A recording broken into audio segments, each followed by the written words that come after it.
من الشيطان الرجيم بسم الله الرحمن الرحيم وأنيبوا إلى ربكم واسلموا له من قبل أن يأتيكم العذاب ثم لا تنصرون وقال النبي صلى الله عليه وسلم إذا كانت ليلة النصف من شعبان فقوموا ليلها وصوموا يومها فإن الله تعالى ينزل فيها لغروب الشمس إلى السماء الدنيا فيقول على هل من مستغفر فاغفر له ألا مسترزق فارزقه ألا مبتل فهو فيه على كذا حتى يطلع الفجر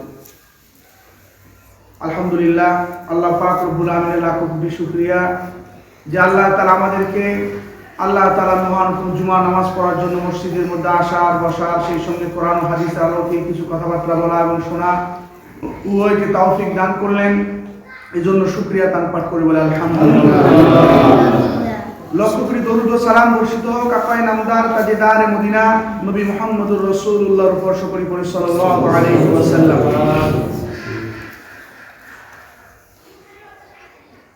পবিত্র রমজানুল মুবারক আমাদের সামনে আগমন করতেছে। তার আগে আমরা শাবান মাস এর 14ই শাবান এর মধ্যে উপনীত হয়েছি। এই 14ই শাবান দিবাগত রাত, যেটাকে লাইলাতুন নিসফি মিন শাবান বলা হয়, আমাদের দেশে ভারত উপমহাদেশের মধ্যে বিশেষ করে এটাকে শবে বরাত বলে। শবে বরাত হিসেবে বেশি প্রসিদ্ধ। তো এখানে এই শবে বরাতের ফজিলত, এর মধ্যে করণীয় এবং আমাদের জন্য কিছু বর্জনীয় রয়েছে। এ সম্পর্কে আমাদের জানতে হবে এবং আমল করতে হবে। আল্লাহ পাক রব্বুল আমিন এ রাতের মধ্যে বান্দাদেরকে মাফ করে দেন, অগণিত বান্দাদেরকে আল্লাহ তাআলা মাফ করে দেন।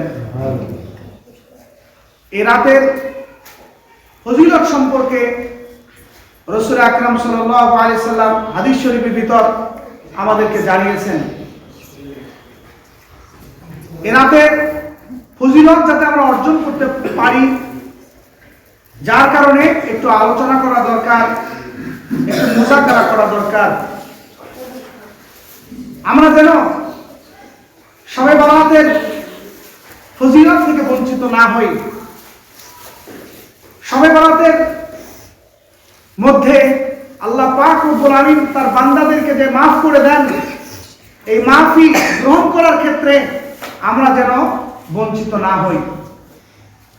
তবে শবে বরাত নিয়ে অনেক বাড়াবাড়ি রয়েছে, অনেক সারাসারিও রয়েছে। কেউ এই বিষয়টাকে অনেক বাড়াবাড়ি করে, আবার অনেক সারাসারি করে। অনেকে আছেন শবে বরাত যে আছে, শবে বরাতের যে ফজিলত আছে, এটাকে কেউ স্বীকার করতেই চায় না। শবে বরাতের যে ফজিলত আছে, শবে বরাত নামে একটা রজনী আছে, এই রজনীতে আল্লাহ তাআলার কাছে ক্ষমা প্রার্থনা করতে হয়, আল্লাহ তাআলার ইবাদত করতে হয়, এটাকে অনেকে অস্বীকার করে।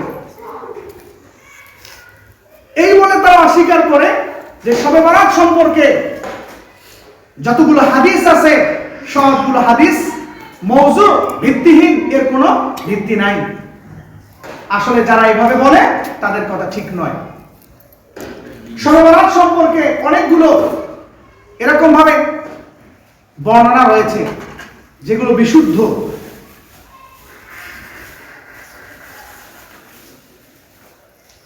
তবে এ নিয়ে আবার কি আছে, বাড়াবাড়িও আছে, যেগুলো শবে বরাতের রাতের আমল নয়, এগুলোকে অনেকে আমল বলে চালিয়ে দেয়। যেটা কোরআন ও সুন্নাহর মধ্যে নাই, সুন্নাহ বলে চালিয়ে দেওয়া হয়, এটা হলো বেশি বাড়াবাড়ি। আর একটা হলো সারাসারি। সারাসারি বলতে আমাদের দেশের অনেক এরকম ভাবে আহলে হাদিস বা লামাযহাবি শায়েখ রয়েছেন যারা এটাকে অস্বীকার করে। আসলে তারা কোরআন ও সুন্নাহর এরকম ভাবে ব্যাপক যদি তারা মোতালা করতো, অধ্যয়ন করতো, তাহলে তারাও অবশেষে একথা স্বীকার করতে বাধ্য হতো যে না, শবে বরাতের অস্তিত্ব রয়েছে, শবে বরাতের রজনীতে ইবাদত বন্দেগী করলে ফজিলত আছে, আল্লাহ তাআলার কাছে মাও পাওয়া যাবে, তারা স্বীকারোক্তি দিত। মুআজ্জাজ হাজিরিন, আল্লাহ পাক রব্বুল আমিন তার বান্দাদেরকে কি করেন? ক্ষমা করার জন্য আহ্বান করেন। যে এরকম ভাবে কি করেন? বান্দাদেরকে ক্ষমা চাওয়ার জন্য আহ্বান করেন যে আমার বান্দারা, তোমরা আমার কাছে কি করো? ক্ষমা প্রার্থনা করো।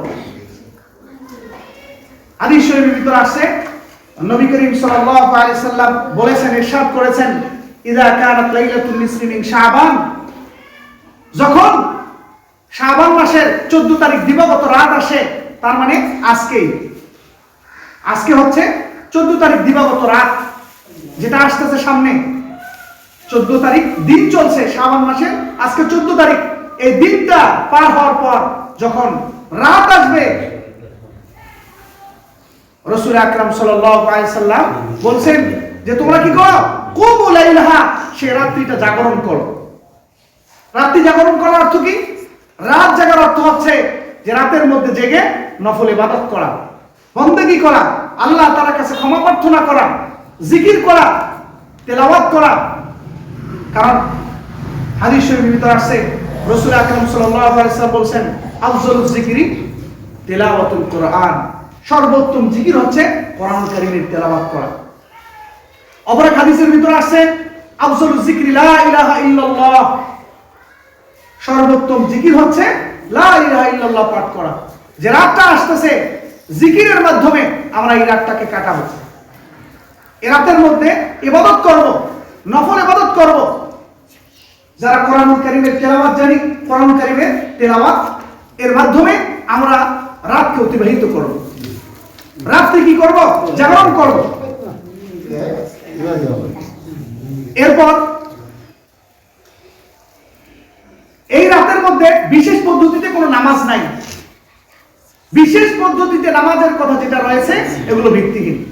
অনেকেই একথা বলে যে এখানে প্রথম রাকাতের মধ্যে সূরা ফাতিহা পড়তে হবে, সূরা ফাতিহার সাথে একটা সূরা মিলাতে হবে, কুল হু সূরা 11 বার পড়তে হবে। এই যে কথাগুলো যেগুলো বলা হয় এগুলো ভিত্তিহীন, এগুলোর কোনো ভিত্তি নেই। এগুলোকে আমাদের ছাড়তে হবে, এগুলোকে বর্জন করতে হবে। মুআজ্জাজ হাজিরিন, এই শবে বরাত লাইলাতুল নিসফি মিন শাবান, এই রাতের মধ্যে আমাদের কি করতে হবে? রাত্রি জাগরণ করতে হবে। তো রাত্রি জাগরণের অর্থ কি? রাত্রি জাগরণের অর্থ হলো এই রাতের মধ্যে জেগে ইবাদত বন্দেগীর মধ্যে লিপ্ত থাকা, আল্লাহ তাআলার কাছে প্রার্থনা করা, আল্লাহ তাআলার কাছে ক্ষমা প্রার্থনা করা। রিজিকের তঙ্গি থাকলে, অভাব অনটন থাকলে, এই অভাব অনটন থেকে মুক্তির জন্য আল্লাহ তাআলার কাছে দোয়া করা।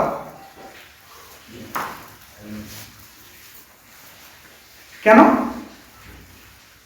ফাইন্নাল্লাহা তাআলা ইয়ানজিলু লিগুরুবিশ শামসি ইলাস সামাঈদ দুনিয়া, আল্লাহ তাআলা প্রথম আসমানের মধ্যে এসে তার বান্দাদেরকে কি করেন? ডাকতে থাকেন। তোমাদের মধ্যে কি কেউ কি এরকম ভাবে গুনাহগার আছো যে আমার কাছে আমার অপরাধ করেছো, আমার নাফরমানি করেছো, আমার অবাধ্য হয়েছো, তোমরা কি করো? আমার কাছে ক্ষমা প্রার্থনা করো, ফাগফির লাহু, আমি তোমাদের সমস্ত গুনাহগুলোকে মাফ করে দেব। সুবহানাল্লাহ। আলা এরকম ভাবে আরো বলতে থাকেন, তোমাদের মধ্যে কি কেউ কি রিজিকের অভাব অনটনের মধ্যে রয়েছো? তোমরা আমার কাছে কি করো? রিজিক প্রার্থনা করো, আমি তোমাদের রিজিকের ব্যবস্থা করে দেব। সুবহানাল্লাহ। তোমাদের মধ্যে কি কেউ এরকম অভাবগ্রস্ত রয়েছো, অসুস্থ রয়েছো, যারা অসুস্থতার কারণে তোমরা এরকম কি হয়ে গেছো?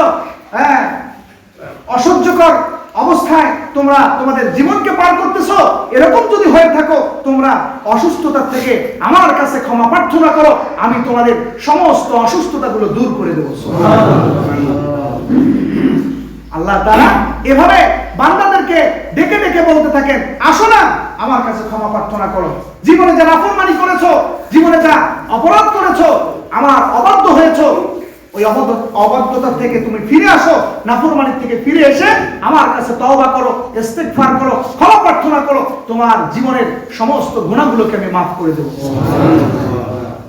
দুনিয়ার সরকার, দুনিয়ার মানুষ অপরাধীদেরকে খোঁজে, তার অপরাধের এরকম ভাবে সাজা দেওয়ার জন্য, শাস্তি দেওয়ার জন্য, কিন্তু আমার আল্লাহ অপরাধীদেরকে ডাকতেছেন, অপরাধীদেরকে তালাশ করতেছেন, ডাকতেছেন, আহ্বান করতেছেন, কি জন্য? যে আসো আমার কাছে, তোমরা আসো, আমি তোমাদেরকে মাফ করে দেব।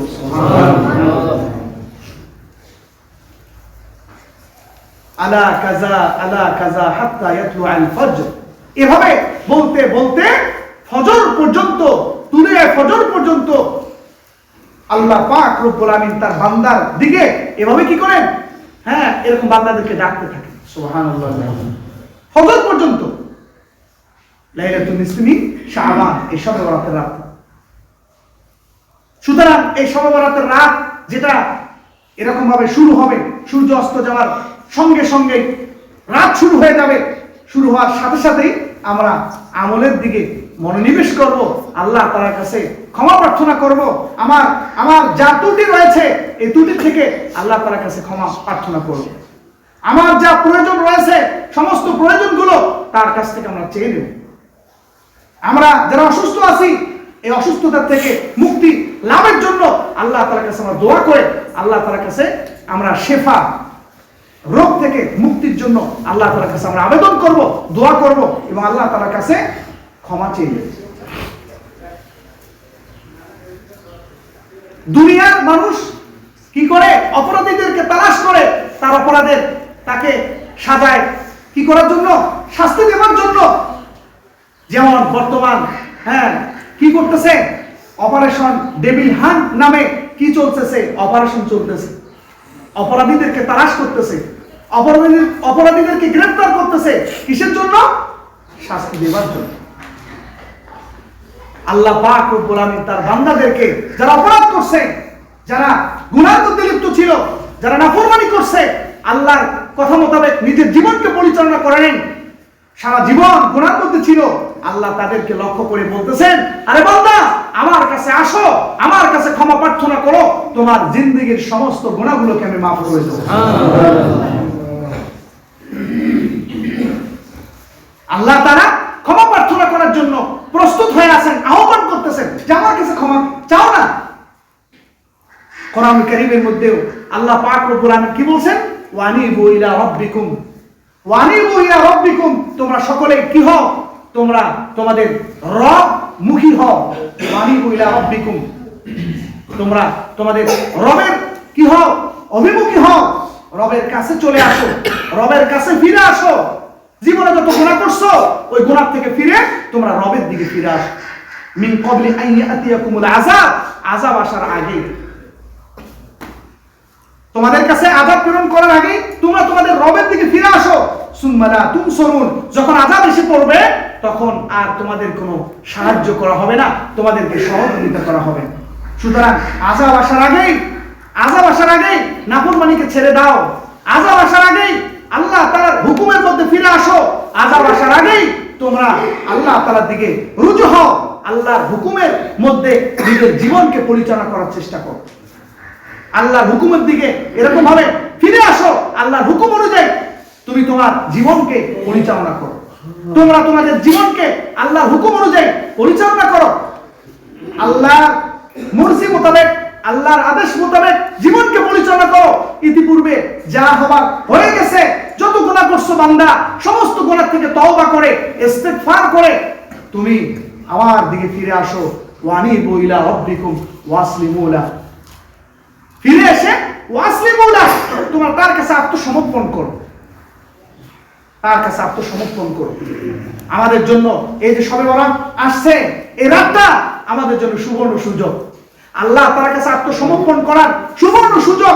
এই সুযোগে আমরা যদি আমাদের রবের কাছে আত্মসমর্পণ করে জীবনের সমস্ত গুনার উপর এরকম ভাবে অনুতপ্ত হয়ে তওবা ইস্তেগফার করে এখন থেকে আমরা আমাদের জীবনকে তার মর্জি মোতাবেক তার সন্তুষ্টি হয়, সন্তুষ্টি তিনি হন, এই জাতীয় এই মর্মে আমরা যদি আমার জীবনকে পরিচালনা করতে পারি, আল্লাহ পাক রব্বুল আমিন আমাদের এরকম ভাবে কি করবেন, জান্নাতের ফয়সালা করবেন, আযাব থেকে আল্লাহ তাআলা আমাদেরকে মুক্তি দান করবেন। সুবহানাল্লাহ। ওয়ানিবু ইলা রাব্বিকুম ওয়াসলিমু লাহু মিন ক্বাবলি আন ইয়াতিকুমুল আযাব সুম্মা লা তুনসুরুন। আল্লাহর দিকে ফিরে আসতে বলছে।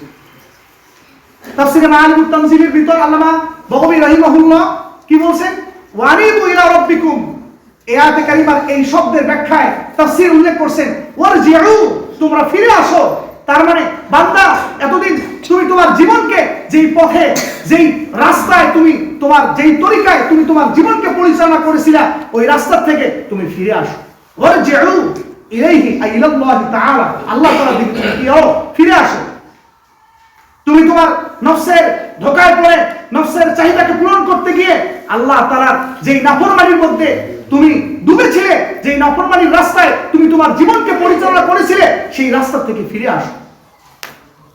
তোমার নফস বলছিল নামাজ না পড়তে, তুমি সেই অনুযায়ী তুমি তোমার জীবনকে পরিচালনা করছিলে, এখন তুমি তোমার নফসের চাহিদা অনুযায়ী নিজের জীবনকে কি করেছিলে, পরিচালনা করেছিলে, সেই রাস্তা থেকে ওয়ারজিউ ইলাইহি, আল্লাহর রাস্তায় ফিরে আসো, আল্লাহর দিকে ফিরে আসো। তার মানে নামাজের দিকে ফিরে আসো। তুমি তোমার নফসের চাহিদা অনুযায়ী কি করেছিলে, অবৈধ প্রেম ভালোবাসার মধ্যে লিপ্ত ছিলে। এখন আর কি করো না, যা হবার হয়ে গেছে ওই কাজের উপর, ওই নাফরমানির উপর অনুতপ্ত হয়ে লজ্জিত হয়ে ওই কাজ থেকে তুমি ফিরে আসো। ওয়ারজিউ ইলাইহি, আল্লাহ তাআলার দিকে ফিরে আসো। আল্লাহ তাআলার দিকে ফিরে এসে তওবা করো, ইস্তেগফার করো। আজকে 14ই ফেব্রুয়ারি বিশ্ব ভালোবাসা দিবস, বিশেষ করে যুবক, এটা ইহুদিদের খ্রিস্টানদের বেঈমান ইহুদি খ্রিস্টান নাসারাদের সংস্কৃতি, এটা আমাদের মুসলিম সমাজেও প্রবেশ করেছে। মুসলমানদের যুবক যারা আছে এরাও কি করতেছে, এই পচা সংস্কৃতিটাকে ধারণ করতেছে। এই পচা সংস্কৃতিটাকে নিয়ে তারা নফসের চাহিদা অনুযায়ী জিনার ব্যভিচারের দিকে তারা কি করতেছে, দ্রুত ধাবিত হচ্ছে, জিনার দিকে ধাবিত হচ্ছে, জিনামুখী হচ্ছে, তার জীবনকে জিনার দিকে পরিচালনা করতেছে, ব্যভিচারের দিকে, ব্যভিচার অভিমুখী হয়েছে। আল্লাহ তাআলা বলতেছে যে ওই রাস্তাকে পরিহার করো, ওয়ারজিউ, ফিরে আসো, ইলাইহি, আল্লাহ তাআলার দিকে ফিরে আসো। ওয়ানিবু ইলা রাব্বিকুম, তোমরা তোমাদের রবের দিকে ফিরে আসো। নফসের চাহিদাকে পূরণ করতে গিয়ে ভালোবাসার দিকে ধাবিত হলো না, নফসের চাহিদাকে পূরণ করতে গিয়ে জিনা ব্যভিচারের দিকে ধাবিত হলো না, নফসের এরকম ভাবে চাহিদাকে পূরণ করতে গিয়ে জিনার মধ্যে লিপ্ত হয়ো না, জিনার মধ্যে লিপ্ত হয়ে তুমি তোমার জীবনকে ধ্বংস করো না। নফসের চাহিদাকে পূরণ করতে গিয়ে সুদ ঘুষ এগুলো খেয়ে সম্পদের পাহাড় গড়ার দিকে ধাবিত হয়ো না, সম্পদের মোহের দিকে ধাবিত হয়ে তুমি সুদ ঘুষের মধ্যে লিপ্ত হয়ো না, সম্পদের দিকে ধাবিত হয়ে সম্পদের মোহে পড়ে তুমি অবৈধভাবে মানুষের সম্পদকে কি করার, লুণ্ঠন করার দিকে ধাবিত হয়ো না। ওয়ানিবু ইলা রাব্বিকুম, তোমরা তোমাদের রবের দিকে ধাবিত হও। ওয়াসলিমু লাহু, এবং তার কাছে আত্মসমর্পণ করো। আত্মসমর্পণ করো। আত্মসমর্পণের অর্থ কি? সারেন্ডার করা, আত্মসমর্পণ করা। তো আত্মসমর্পণের অর্থ হচ্ছে যখন কোন মানুষের কাছে আত্মসমর্পণ করে সেই সময় নিজস্ব কোনো মন মোতাবেক চলার কোনো কি থাকে না, সুযোগ থাকে না। যখন গত জুলাইয়ের আন্দোলনে, আমরা অনেকেই দেখেছি, মোবাইলের ভিতরে একটা ভিডিও সবার সামনে এসেছিল, ভাঙচুর চালাচ্ছিল, দোকানের মধ্যে এরকম ভাবে ছুরি দিয়ে আক্রমণ চালাচ্ছিল। ইতিমধ্যে কিসের গাড়ি চলে আসছে? আর্মির গাড়ি চলে আসছে। আর্মির গাড়ি চলে আসার পর তারপরে আর্মি গাড়ি থেকে নেমে বন্দুক এভাবে তাক করছে। বন্দুক তাক করার সাথে সাথে হাতের থেকে তাদের অস্ত্র যেগুলো ছিল অস্ত্রগুলো ফেলাই দিয়েছে। অস্ত্র ফেলাই দেওয়ার অর্থ কি? অস্ত্র ফেলাই দেওয়ার অর্থ হচ্ছে আত্মসমর্পণ করা। তার মানে ওই যে ডাকাত, ওই যে ভাঙচুর চালাচ্ছে, ওই যে সন্ত্রাসী আর্মিদের কাছে আত্মসমর্পণ করলো। আত্মসমর্পণ করার পর এবার আর্মি বলতেছে উপর হও, উপর হলো। এবার বললো হাত দুটো পিছনের মধ্যে দাও, পিছনের মধ্যে দিল। এখন বলেন এই যে আত্মসমর্পণ করলো, আত্মসমর্পণ করার পর ওই বেচারা এ কথা বলার সাহস আছে যে না তুমি আমাকে হাত পিছনের দিকে দিতে বলছো, দিব না। তুমি আমাকে এখানে শুইতে বলছো, শুইবো না। তুমি আমাকে যা বলবে তাই করবো না। এই কথা বলার শক্তি বা সাহস কি আছে? নাই। কারণ কি? সে জানে আমি যদি এই আর্মির কাছে আত্মসমর্পণ না করি তাহলে আমাকে গুলি করে আমার জীবনকে শেষ করে দেবে। হ্যাঁ, আত্মসমর্পণ যদি করি একটু শাস্তি দিয়ে হলেও পরবর্তীতে আমার মুক্তির কি আছে? সম্ভাবনা আছে। কথা বলেন ঠিক কি? তো এখান থেকে সবক নেন। আত্মসমর্পণ অর্থ কি? আত্মসমর্পণ যার কাছে করা হলো তার কথা অনুযায়ী কি করা লাগবে? এখন কাজ করা লাগবে। আমি আমার রবের কাছে আত্মসমর্পণ করছি, এটা ওই সময় প্রমাণিত হবে যখন রবের কথা অনুযায়ী আমি আমার জীবনকে পরিচালনা করব। রবের কথা অনুযায়ী আমি আমার জীবনকে সাজাবো।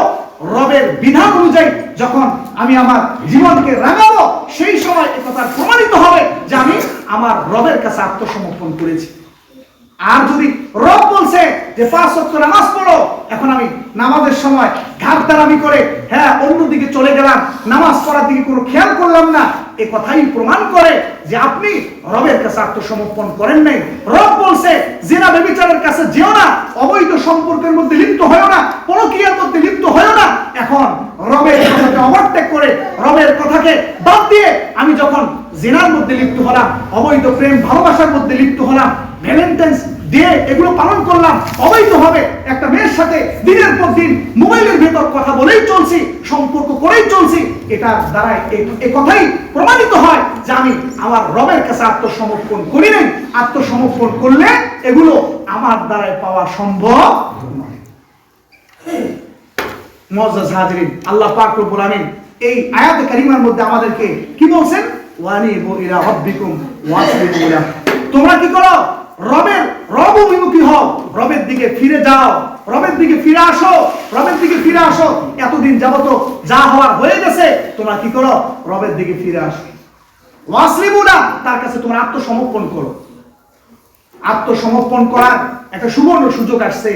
আত্মসমর্পণ করার একটা সুবর্ণ সুযোগ আমাদের সামনে আসছে। সেটা হলো এই শবে বরাতের রাত। এই শবে বরাতের রাতে আমরা সকলেই রবের কাছে আত্মসমর্পণ করব, রবের কাছে তওবা করব, রবের কাছে ইস্তিগফার করব, আল্লাহ তাআলার কাছে দোয়া করব, কান্নাকাটি করব। কান্নাকাটি করে আল্লাহ তাআলার কাছে মাফি নেবার চেষ্টা করব। আল্লাহ তাআলা মাফ করে দিবেন। হাদিস শরীফের ভিতরে আসছে এই বর্ণনার ক্ষেত্রে, এই হাদিসের ক্ষেত্রে অনেক মুহাদ্দিস ইকরাম জয়ীফ বলেছেন, দুর্বল বলেছেন। দুর্বল হলো অন্য হাদিস রয়েছে যে হাদিসগুলো হলো সহিহ সনদে বিশুদ্ধ হাদিস। সেই বিশুদ্ধ হাদিসের মধ্যে এটা আছে যে আল্লাহ পাক রব্বুল আমিন কি করেন? 14 শাবান ইয়াতলুল্লাহু তাআলা ইলাল খালকি, আল্লাহ তাআলা যখন 14 তারিখ দিবাগত রাত আসে, লাইলাতুন নিসফি মিন শাবান আসে, সেই সময় আল্লাহ তাআলা বান্দাদের দিকে কি করেন? নেক দৃষ্টি দেন। বান্দাদের দিকে কি করেন? মনোনিবেশ করেন।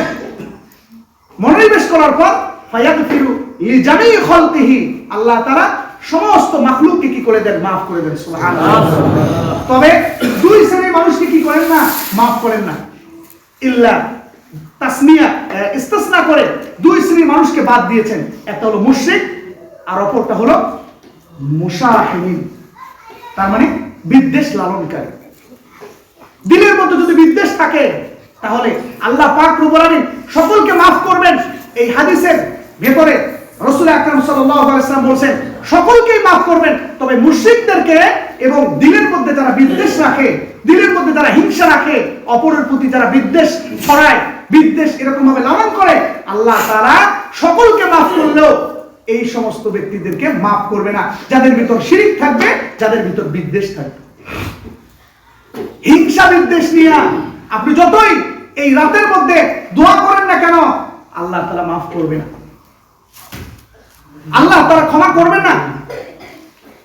হিংসা বিদ্বেষ নিয়ে আপনি চোখের পানি ছেড়ে কাঁদলেন আর ভাবলেন যে আল্লাহ তাআলার কাছে আমি দোয়া করেছি, আল্লাহ মাফ করে দিবেন, আল্লাহ তাআলা আমাকে ক্ষমা করে দিয়েছেন, এই আশা করা অনর্থক। আল্লাহ তাআলা আপনাকে এই রাতের মধ্যে ক্ষমা করবে। এই ক্ষমা পাওয়ার জন্য পূর্ববর্তী শর্ত হচ্ছে আপনার দিলের মধ্যে যত হিংসা আছে, যত বিদ্বেষ আছে, সবগুলোকে বাদ দিতে হবে, তরক করতে হবে। এই জন্যই তো আমরা দোয়া করি, আমাদের দোয়া কবুল হয় না, আর বারবার কি করি, আক্ষেপ করি, আফসোস করি, আর বলি যে আমি এত দোয়া করি, আমার দোয়া কবুল হয় না কেন? আরে ভাই, দোয়া কবুল হওয়ার জন্য যে সমস্ত শর্ত শরাত রয়েছে, দোয়া কবুল হওয়ার জন্য যে পূর্ববর্তী শর্তগুলো রয়েছে, এই শর্তগুলো তুমি কতটা পূরণ করেছো, এই শর্তগুলো তোমার মধ্যে কতটা আছে, শর্তগুলো পরিপূর্ণরূপে থাকার পর তুমি দোয়া করো, তো তোমার দোয়া কবুল হবে না কেন? অবশ্যই আল্লাহ তাআলা দোয়া কবুল করবে। হাদিস শরীফের ভিতর আসছে সহিহ সনদে, সহিহ ইবনে হিব্বান কিতাবের 5665 নম্বর এই হাদিসের ভিতর রাসূল আকরাম সাল্লাল্লাহু আলাইহি ওয়াসাল্লাম বলে দিয়েছেন যে কি করেন, ফায়াগফিরু লিজামি খালকিহি, আল্লাহ তাআলা এই শবে বরাতের রাতে সমস্ত ব্যক্তিদেরকে maaf করে দেন, তবে দুই শ্রেণীর ব্যক্তিকে maaf করেন না। এক শ্রেণীর হচ্ছে মুশরিক, আর অপর শ্রেণী হচ্ছে বিদ্বেষ লালন করি, যাদের ভিতর কি থাকে, হিংসা এবং বিদ্বেষ থাকে। সাধারণ মানুষের উপর হিংসা বিদ্বেষ থাকলে আল্লাহ তাআলা কি করবেন না, আমভাবে বলছেন, উলামায়ে কিরামের উপর যদি বিদ্বেষ থাকে তাহলে তার দোয়া কবুল যে হবে না, এটা একদম স্পষ্ট, এটা ডবল। উলামায়ে কিরামের উপর ঘৃণা বিদ্বেষ যারা ছড়ায়, এদের দোয়া এই শবে বরাতের রাতে কবুল হবে না। সাধারণ মানুষের বিশেষভাবে মুফাসসিরিন ইকরাম উল্লেখ করছেন, বিশেষভাবে উলামায়ে কিরামের বিপক্ষে যারা বিদ্বেষ ছড়ায়, তাদের দোয়া কবুল হবে না। যারা উলামায়ে কিরামকে নামে মামলা দিয়েছে, যারা উলামায়ে কিরামকে নিয়ে এরকম ভাবে ষড়যন্ত্র করে, উলামায়ে কিরামকে এরকম ভাবে কারেন্টের চেয়ারে বসিয়ে শক দিয়েছে, তারা হাজারো দোয়া করলে ওই দোয়া কবুল হবে না। হাজারো দোয়া করলে ওই দোয়া কবুল হবে না, আল্লাহর কাছে ওই দোয়া উঠবেই না। এই আওয়াজ, এই আমিনের আওয়াজ, আল্লাহ তুমি কবুল করো, এই আওয়াজ আসমান পর্যন্ত উঠবে না। মুআজ্জাজ হাজিরিন, এজন্য আমরা সকলেই চাই যে আমাদের দোয়াগুলো কবুল হোক। কথা বলেন, চাই কিনা? এজন্য আমাদেরকে শিরক মুক্ত জীবন করতে হবে। পাশাপাশি বিদ্বেষ যদি থাকে, হিংসা যদি থাকে, এগুলোকেও পরিহার করতে হবে, এগুলোকেও তরক করতে হবে, এগুলোকেও বর্জন করতে হবে। এগুলোকে বর্জন করার পর যদি আমরা শবে বরাতের রাতে কি করি, পূর্বের গুনার উপর কি হই, অনুতপ্ত হই, লজ্জিত হই, সামনে আর ওই গুনার মধ্যে লিপ্ত হব না, এই মর্মে আল্লাহ তাআলার কাছে ওয়াদাবদ্ধ হই, প্রতিজ্ঞাবদ্ধ হওয়ার পর যদি আল্লাহ তাআলার কাছে তওবা করি, আল্লাহ তাআলার কাছে ইস্তিগফার করি, তাহলে আল্লাহ তাআলা আমাদের জিন্দেগীর সমস্ত গুনাহগুলোকে maaf করে দিবেন। এবং কি করবেন, আল্লাহ তাআলা এরকম ভাবে ওই আল্লাহর কাছে যে তওবা করলাম, তওবা এবং ইস্তিগফার অনুযায়ী যদি আমরা আমাদের জীবনকে পরিচালনা করতে পারি, তাহলে আল্লাহ তাআলা আমাদেরকে জাহান্নাম থেকে মুক্তি দিবেন। সুবহানাল্লাহ।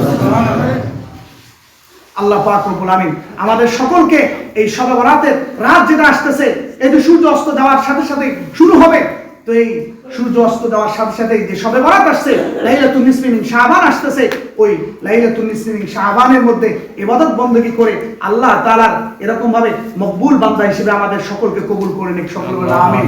ওয়া আখির দাওয়ানা আলহামদুলিল্লাহি রাব্বিল আলামিন।